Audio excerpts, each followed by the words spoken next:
السلام علیکم ورحمۃ اللہ وبرکاتہ۔ الحمد لولیہ والصلاة والسلام علی نبیہ اما بعد، فاعوذ باللہ من الشیطان الرجیم، بسم اللہ الرحمن الرحیم۔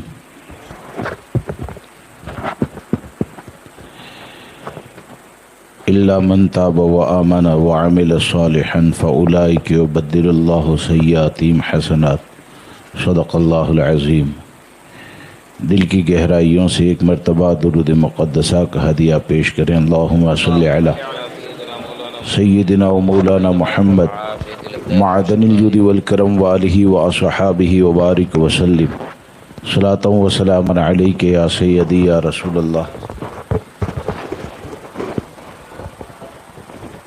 صلی اللہ تبارک و تعالی علیہ وسلم۔ سامعین کرام و رفیقان گرامی،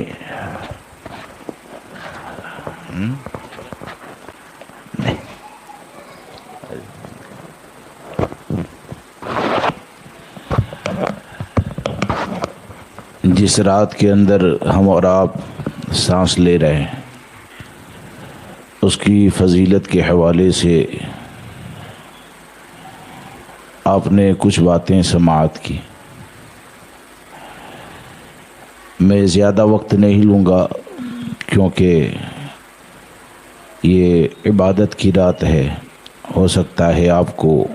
اور بھی بہت سے کام ہو۔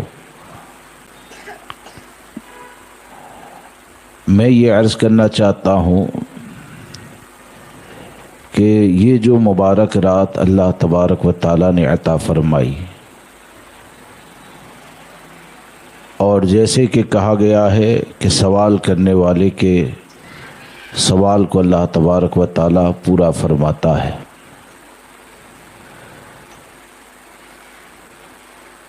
تو صبح میں ہم بیدار ہوں گے یا کل مغرب کا وقت ہوگا یا اس کے بعد جو آنے والے دن آئیں گے، تو ہمارے پاس وہ کون سا ذریعہ ہے کہ ہم کو ایک دو دن کے بعد، ایک مہینے کے بعد، ایک سال کے بعد ہم کو اس چیز کا روزانہ احساس ہو کہ ہم نے شب برات کی رات میں جو عبادتیں کی تھی، توبہ استغفار کیا تھا، تو ہماری عبادتیں رب کی بارگاہ میں قبول ہوئی، اس کو جاننے کا ذریعہ کیا ہے؟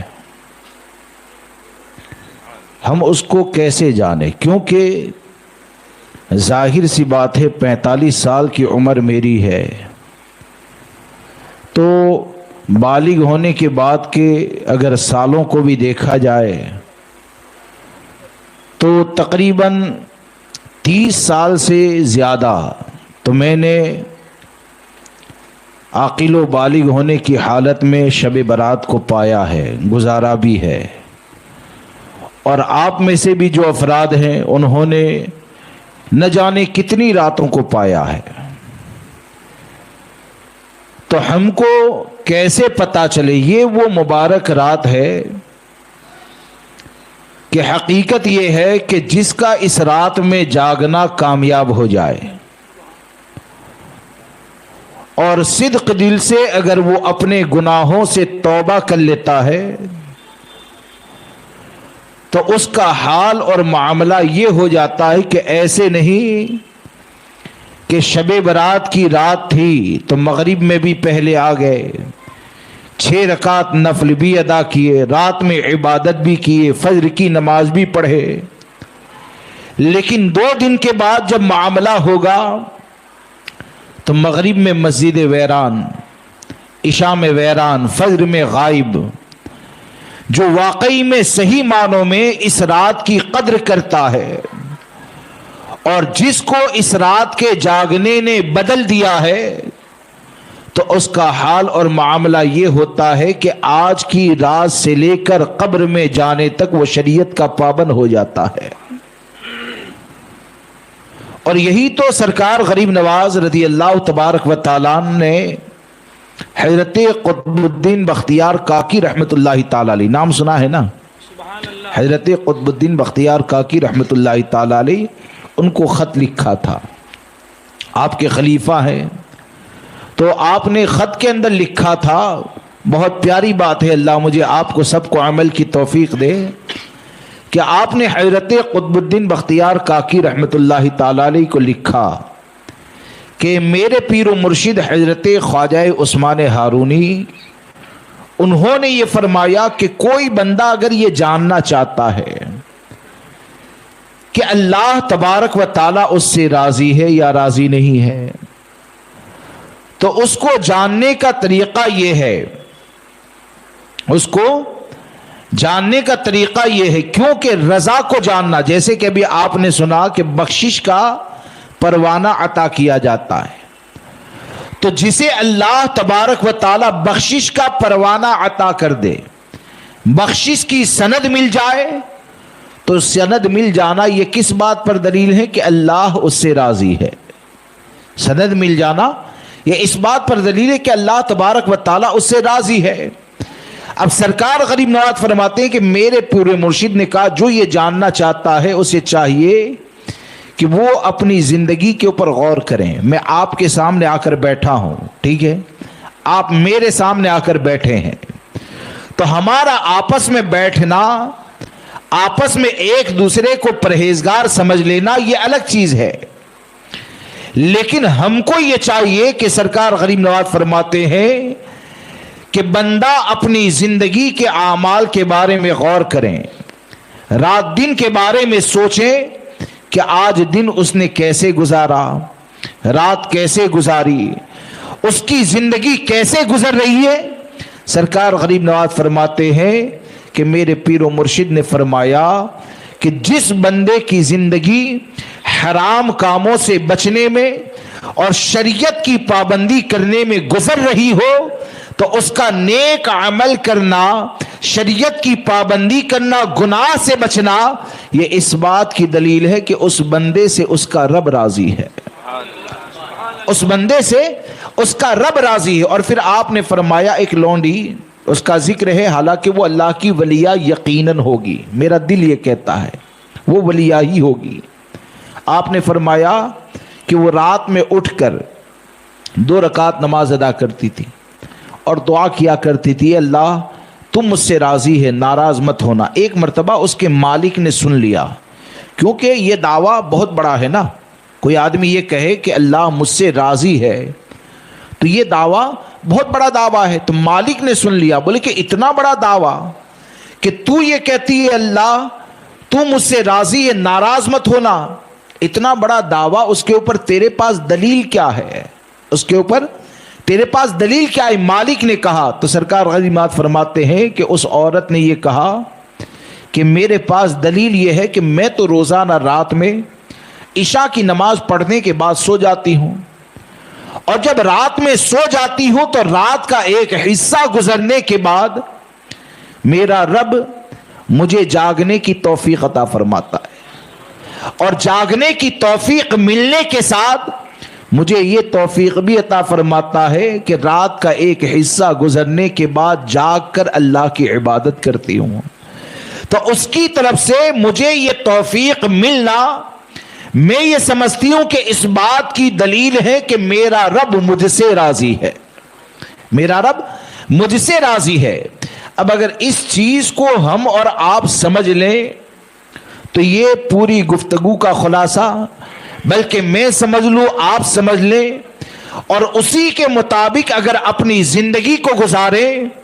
تو یہ ہمارے لیے آنے والے وقت میں قبر میں جانے تک صبح میں حساب کرنا ہے، شام میں کرنا ہے، رات میں کرنا ہے۔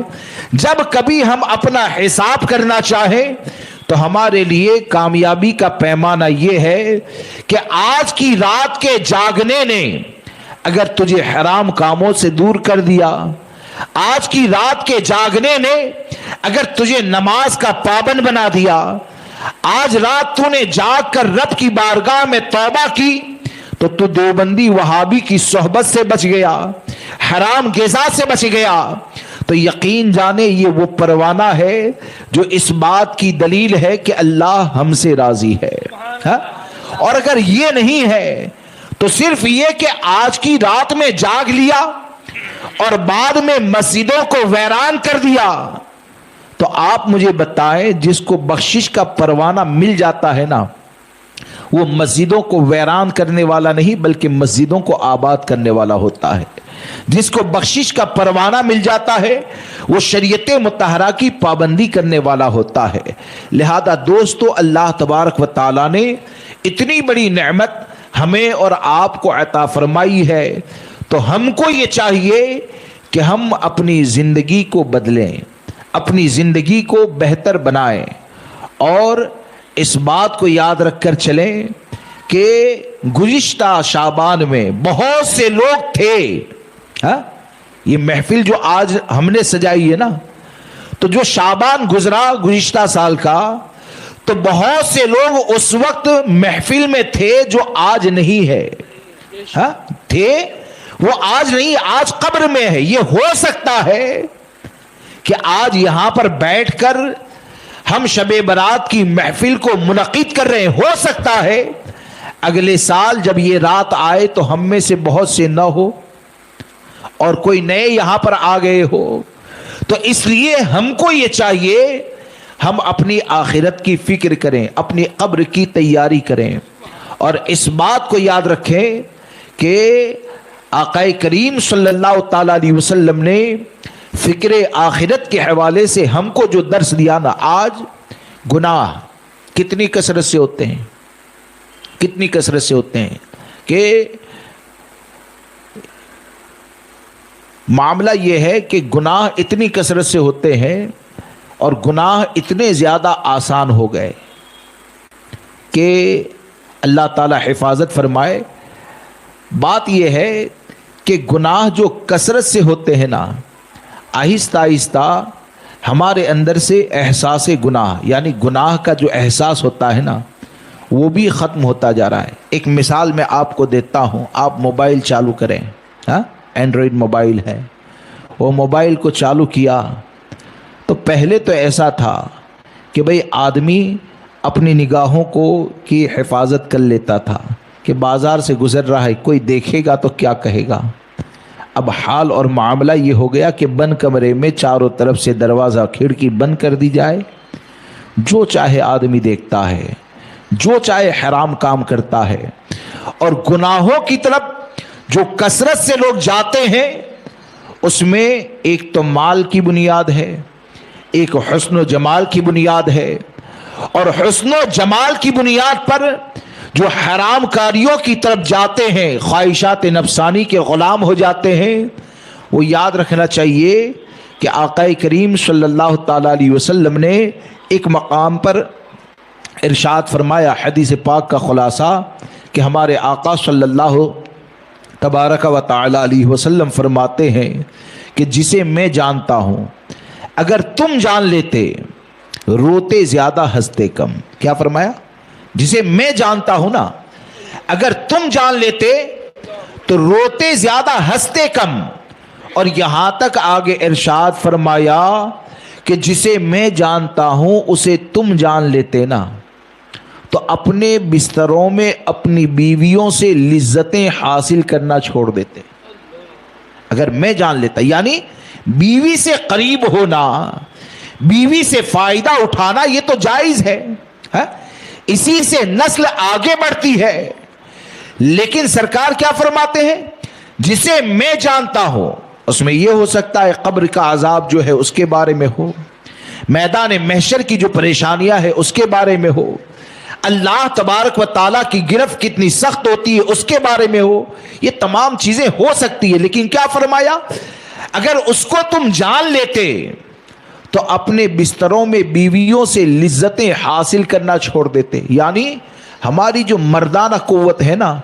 ہماری جو مردانہ طاقت ہے کہ جو شادی کے بعد بھی دوسروں کی طرف چلی جاتی ہے، ہماری مردانہ طاقت ہے کہ بچے پیدا ہو گئے اس کے بعد بھی یوٹیوب پر چلی جاتی ہے، ہماری مردانہ طاقت ہے وہ اتنی زیادہ خواہشات بڑھ گئی کہ بچے جوان ہو گئے، نانا بن گئے، دادا بن گئے، پھر بھی اپنے حرام کاموں میں ایسے گرفتار ہیں کہ بڑی راتیں آتی ہے، بڑے دن آتے ہیں، آدمی حرام کاموں میں زندگی گزارتا ہے، لیکن ہمارے آقا صلی اللہ تعالیٰ علیہ وسلم نے جو تعلیم عطا فرمائی اس کے بارے میں سوچیں، اپنی آخرت کی فکر کریں، اور ہم کو یہ چاہیے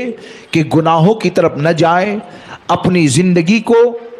شریعت مطہرہ کا پابند بنائیں، اپنی زندگی کو شریعت مطہرہ کا پابند بنائے۔ اور آج جتنی ذلت سے آپ ڈرتے ہیں، ہاں ذلت سے ڈرتے ہیں نا، میرا عیب کوئی نہ جانے، ڈرتے ہیں نا بھائی، آدمی کو حرام کام کرنا ہے، گناہ کرنا ہے، وہ تنہائی کا سہارا تلاش کرتا ہے، ہاں لوگوں کے سامنے آ گئے، تقوی کی بات ہے، پرہیزگاری کی بات ہے، تنہائی کے اندر چلے گئے تو حرام کام کرنا ہے۔ آپ نے کبھی اس بات پر غور کیا کہ جو لوگوں کے سامنے متقی بنے اور تنہائی کے اندر اگر حرام کام کرتا ہے تو ہم کو یہ یاد رکھنا چاہیے کہ لوگوں نے اگر ہم کو متقی سمجھ لیا نا تو لوگوں کے کہنے سے کوئی متقی نہیں ہو جاتا ہے۔ اللہ کی بارگاہ میں جو متقی ہے وہ دنیا میں بھی کامیاب ہے، قبر و حشر میں بھی کامیاب ہے۔ اور جو اس طور پر زندگی گزارتا ہے کہ بھائی لوگوں کے سامنے آ گئے تب تو حرام کاموں سے بچ گئے، تنہائی کے اندر چلے گئے گھر میں تو چلو حرام کام کر لیں، یاد رکھیں ایسے لوگوں سے کل میدان محشر میں اللہ تبارک و تعالی جب حساب لے گا تو رب تبارک و تعالی اس بندے سے فرمائے گا کہ تو نے لوگوں کے لیے گناہ کو چھوڑا، تو نے لوگوں کے لیے گناہ کو چھوڑا لیکن میری رضا کے خاطر گناہ کو نہیں چھوڑا۔ لوگوں کے لیے گناہ چھوڑا کیا مطلب؟ یعنی لوگ میرے بارے میں کیا کہیں گے، تو تم نے لوگوں کے سامنے تو حرام کام کو چھوڑ دیا، لیکن تنہائی میں جب حرام کام کرو گے تو کیا اللہ تبارک و تعالی نہیں جانتا ہے؟ ہمارا ہر عمل یہ رب تبارک و تعالی کی رضا کے لیے ہونا چاہیے۔ ہم کو اپنی آخرت کی تیاری کرنی چاہیے، اور حقیقت یہ ہے کہ آج جس دور سے ہم گزر رہے ہیں نا، جس دور سے ہم گزر رہے ہیں، دنیا کو یاد دلانے والے ہزاروں مل جاتے ہیں، یہ حقیقت ہے۔ دنیا کو یاد دلانے والے ہزاروں مل جاتے ہیں، کوئی ایسا دوست اگر مل جائے نا کہ جو تم کو قبر کو یاد دلاتے ہیں، کوئی ایسا دوست مل جائے جو تم کو میدان محشر کی یاد دلا دے تو غنیمت جانو کہ آج بھی ایسے لوگ بچے ہیں، آج بھی ایسے لوگ بچے ہیں۔ ورنہ آج تو حالات کیا ہے، اب تو موت کا ذکر بھی گھر میں کرے نا، لوگ کیا سمجھتے ہیں، یعنی آپ کثرت سے اگر موت کا ذکر کریں نا، جیسے کسی کی شادی آ رہی ہے اور آپ نے موت کا ذکر کیا، کوئی خوشی کا دن ہے آپ نے موت کا ذکر کیا، تو معاذ اللہ اب تو جہالت کی بنیاد پر ایسے آدمی کو گھر والے کیا کہتے ہیں، ارے بھائی بار بار کیا موت کا ذکر کرتا ہے، جب دیکھو موت کا ذکر کرتا ہے۔ ارے موت کا ذکر کرنا، اس کو یاد رکھنا، یہ اللہ تبارک و تعالیٰ کی عطا کردہ اتنی بڑی نعمت ہے کہ جو موت کا ذکر کثرت سے کرتا ہے اور دل کے اندر اس بات کو یاد رکھتا ہے کہ مجھے قبر میں جانا ہے، تو یہ موت کا ذکر اس کو حرام کاریوں سے بچا لیتا ہے، موت کا ذکر اس کو گناہوں سے بچا لیتا ہے۔ اب آپ دیکھیں کہ آج اگر آپ دنیا کو دیکھیں، ہمارے خاندان کو دیکھیں، تو آج حالات کیا ہو گئے ہیں، آپ بیوی کے پاس جا کر بیٹھو وہاں پر بھی دنیا، بچوں کے پاس بیٹھو وہاں پر بھی دنیا، آپ نے مکان بنا کر دے دیا، آپ نے کاروبار دے دیا، آپ نے بینک بیلنس دے دیا، پھر بھی اب تو اکثر ایسا ہو گیا کہ آدمی 60 سال کا بڈھا ہو جاتا ہے، بوڑھا ہو جاتا ہے، اور بیوی بیٹھ کر کہتی ہے کہ تم نے ہمارے لیے کیا ہی کیا، تم تو کل دنیا سے چلے جاؤ گے۔ بیٹا کہتا ہے کہ ابا آپ تو دنیا سے چلے جائیں گے، لیکن آپ نے ہمارے لیے کیا کیا؟ آپ نے کبھی اس بات پر غور کیا؟ آپ نے کبھی سوچا؟ ارے ہونا تو یہ چاہیے کہ بچے بٹھا کر یہ کہیں کہ ابا آپ نے ہمارے لیے بہت کچھ کیا، آپ اگر دنیا سے چلے گئے تو ہم تو جھونپڑے میں بھی اپنی زندگی گزار لیں گے، آپ اگر دنیا سے چلے گئے تو کچھ نہیں رہا تو رشتہ دار مدد کریں گے، ہم کھانا بھی کھا سکتے ہیں، لیکن ابا آپ قبر میں جائیں گے، آپ ہماری زندگی کی فکر نہ کریں، آپ یہ سوچیں کہ اگر اچانک قبر میں چلے گئے تو آپ کا قبر میں گزارا کیسے ہوگا، اور قبر میں گزارا ہونے کا جو ذریعہ ہے وہ کیا ہے؟ عمل صالح ہے، ایمان کی سلامتی ہے، شریعت مطہرہ کی پابندی ہے، اور اسی کو سرکار غریب نواز رضی اللہ تبارک و تعالیٰ نے ایک مقام پر فرمایا۔ یہ آخری بات بتاتا ہوں آپ کے سامنے کہ حضرت شقیق بلخی رحمت اللہ تعالی علیہ اور حضرت حاتم اسم، یہ پیر و مرید ہیں، ان کے حوالے سے سرکار غریب نواز نے فرمایا کہ وہ یہ کہتے ہیں کہ حضرت شقیق بلخی نے حضرت حاتم اسم سے پوچھا، آج تو ہوتا کیا ہے بھائی، پیر بڑا کون، جس کے آنے سے مالدار ہو گئے؟ میں یہ نہیں کہتا، پیر کامل کے جو قدم ہوتے ہیں وہ برکتوں کے دروازے کھول دیتے ہیں یقیناً، لیکن یہ کہ پیر کامل کے صدقے میں اگر مالدار بنے ہونا تو اصول یاد رکھ کر چلے کہ پیر کامل کے صدقے اولیاء کرام کی بارگاہوں سے جو دیا جاتا ہے نا، اگر ان کی عطا سے مالدار بنے ہونا تو یہ ان کی عطا ہے یا نہیں ہے، اس کو جانچنے کا طریقہ یہی ہوتا ہے کہ اگر وہ مال تجھے مسجد سے قریب کر دینا، وہ اگر تجھے شریعت کا پابند بنائے تو یقین جانے وہ مال مل جانا وہ بھی پیر کامل کی عطا ہوتی ہے۔ نعرہ تکبیر، نعرہ رسالت، نعرہ رسالت، عظمت شب برات، مسلک اعلی حضرت، علماء اہل سنت، نعرہ تکبیر۔ وہ مال مل جانا کیوں کہ جتنے بھی اولیاء کرام آئے یا ہم جس پیر کامل سے مرید بنتے ہیں تو پیر اور مرید کا جو تعلق ہے دین کی بنیاد پر ہے۔ مرید کس لیے بنتے ہیں؟ آپ مجھے بتائیں، کوئی بھی پیر مرید بناتا ہے تو جو عہد و پیمان ہوتے ہیں، تو عہد و پیمان میں کیا ہوتا ہے؟ کیا عہد و پیمان میں کبھی یہ کہا جاتا ہے اس بات کا عہد کرو کہ 25,000 کماتے ہو، آنے والے وقت میں 1 لاکھ کمانا ہی پڑے گا؟ کوئی پیر ایسا کہلواتا ہے؟ آپ نے کبھی دیکھا؟ نہیں دیکھا نا۔ عہد و پیمان کیا ہوتا ہے؟ شریعت کی پابندی کا، بد مذہبوں سے بچنے کا، غیبت سے بچنے کا، گانے تماشوں سے بچنے کا۔ تو اس سے کیا سمجھ میں آتا ہے کہ جو پیر اور مرید کا تعلق ہوتا ہے وہ اصل تعلق یہ ہے کہ ہم کو یہ جاننا ہے کہ سرکار شاہ عالم کی بارگاہ سے ہم کو فیضان ملا یا نہیں ملا، ہم کو یہ جاننا ہے کہ حضور تاج الشریعہ کے دامن کرم سے وابستہ ہوئے تو حضور تاج الشریعہ کا کون سا فیضان ملا۔ تو اس کو جاننے کا طریقہ یہ ہے کہ یہ بزرگان دین جب دین ہی پہنچانے کے لیے آئے ہیں، یہ جب دین سے قریب کرنے کے لیے آئے ہیں، تو ولی یا پیر کامل اپنے مرید کو اور چاہنے والے کو جب بھی دیتا ہے تو سب سے پہلے شریعت کی پابندی عطا فرماتا ہے، بعد میں مالدار بناتا ہے۔ سب سے پہلے شریعت کی پابندی عطا فرماتا ہے، ورنہ آج حال یہ ہو گیا